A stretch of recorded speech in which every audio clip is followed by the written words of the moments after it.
Hello students, welcome to our channel. इस video के अंदर हम मैटर और उसका क्लासिफिकेशन सीखेंगे। आज का मैटर ही मैटर है। So what is matter? In fact everything is matter. हर चीज़ जैसे बेंच, पेंसिल, मैं, आप, everything present in this universe is called as matter. Anything that can be touch, seen और perceived through our senses will be called as matter.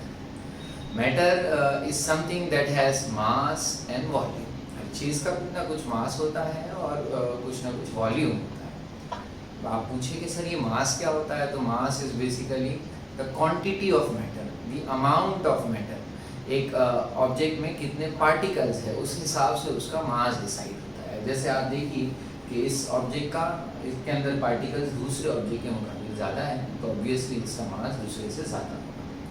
मास का जो SI unit होता है वो किलोग्राम्स होता है। एक बात और याद रखने लायक है, केमिस्ट्री की दुनिया के अंदर we can use mass and weight interchangeably, whereas in physics हम जानते हैं कि दोनों में बहुत फ़र्क होता है। बट इन केमिस्ट्री आप आने वाले कुछ चैप्टर्स में कुछ क्वेश्चन जब देखेंगे तो उसमें क्वेश्चन में वेट दिया रहेगा, लेकिन हम उसका एसआई यूनिट केजी ही इस्तेमाल करेंगे। We consider that to be as mass as well. So what is mass? It is the amount of particles or the quantity of particles. And what is volume? तो ये आप जानते हैं, it is nothing but space occupied. 3 dimensional space जो कोई भी object occupy करता है वो volume होता है। And the SI unit of volume is meter cube.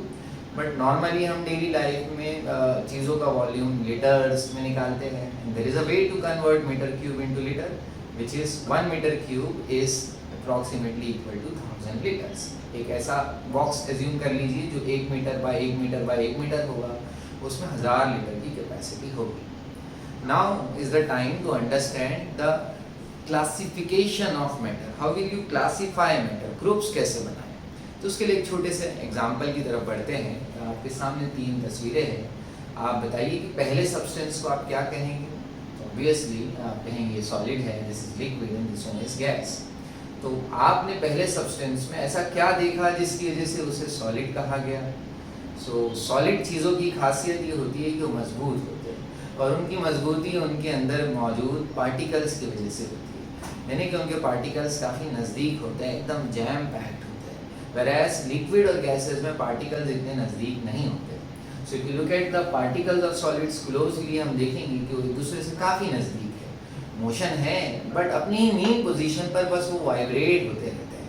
Whereas liquid और गैस के पार्टिकल्स आप देख सकते हैं इतने नज़दीक नहीं होते हैं। And because of the closeness of particles, solid के अंदर जो पार्टिकल्स का फोर्स ऑफ अट्रैक्शन है वो बहुत स्ट्रॉन्ग होता है। लिक्विड के अंदर इतना स्ट्रॉन्ग नहीं होता और गैसेस में फोर्स ऑफ अट्रैक्शन वीक होता है। And because of the same closeness of particles, solids की डेंसिटी हाई होती है, लिक्विड की मॉडरेट होती है और गैसेस की इंटरमीडिएट और वीक होती है, डेंसिटी कम होती है। और जब हम कंप्रेसिबिलिटी की बात करते हैं तो सॉलिड्स को कंप्रेस करना मुश्किल है, क्योंकि पहले से ही कंप्रेस है। जैसे आप बम्बई की लोकल ट्रेन देखिए तो लोग कैसे जैम पैक्ड होते हैं, तो उनको और प्रेस करना बहुत मुश्किल होता है।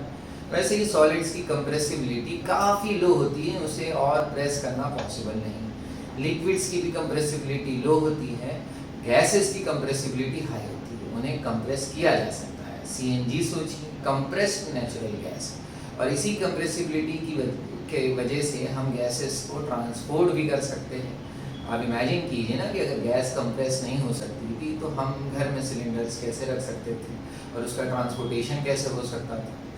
तो ये कुछ बेसिक प्रॉपर्टीज़ आपको पता होनी चाहिए सॉलिड, लिक्विड और गैस के बारे में। और क्या आप जानते हैं कि असल में 5 अलग अलग स्टेट्स ऑफ मैटर होते हैं? सॉलिड, लिक्विड, गैस, प्लाज्मा और बोस-आइंस्टाइन कंडेंसेट। उसमें से जो शुरू के 4 है वो नेचुरल है, और जो बोस-आइंस्टाइन कंडेंसेट है वो एक man made state of matter है। तो पहले समझते हैं कि प्लाज्मा क्या चीज़ है। तो plasma basically super heated gas को कहते हैं। आपको ये पता होना चाहिए कि जब हम सॉलिड को हीट करते हैं, यानी कि एनर्जी प्रोवाइड करते हैं, तो वो लिक्विड में तब्दील होता है, और जब लिक्विड को हीट करते हैं तो वो गैस बन जाता है। उसी तरीके से अगर हम गैसेस को बहुत हाई टेम्परेचर पर हीट करें तो कुछ गैसेस ऐसी बिहेव करती है कि वो इलेक्ट्रॉन्स लूज करने लग जाती है, हैं और उनके जो एटम है वो पॉजिटिवली चार्ज हो जाते हैं, मतलब गैस आयोनाइज हो जाती है, और इसी आयोनाइज्ड गैस को हम प्लाज्मा कहते हैं। हम आमतौर पे प्लाज्मा कहाँ देखते हैं, तो स्टार्स बेसिकली प्लाज्मा है, सन भी एक just super heated ball of plasma है। और जो फिफ्थ स्टेट ऑफ मैटर है जिसे बोस आइंस्टाइन कंडेंसेट कहते हैं, ये बेसिकली क्वांटम मैकेनिक्स की स्टडी में इस्तेमाल होता है। क्वांटम मैकेनिक्स क्या है, तो ये फिजिक्स का एक बहुत इम्पोर्टेंट ब्रांच है। तो ये क्लासिफिकेशन जो हमने देखा सॉलिड लिक्विड गैस का जो बेसिक ग्रुपिंग थी, ये based on arrangement of particles था कि पार्टिकल्स कैसे अरेंज है, नज़दीक है, दूर है या और दूर है, किसी गिवन टेम्परेचर और प्रेशर पर पार्टिकल्स कैसे अरेंज है, जैम पैक्ड है या दूर है। तो ये जो क्लासिफिकेशन था जिसे हम अरेंजमेंट के हिसाब से देख रहे थे, वो सॉलिड लिक्विड गैस का हुआ। इन्हें स्टेट्स ऑफ मैटर भी कहा जाता है।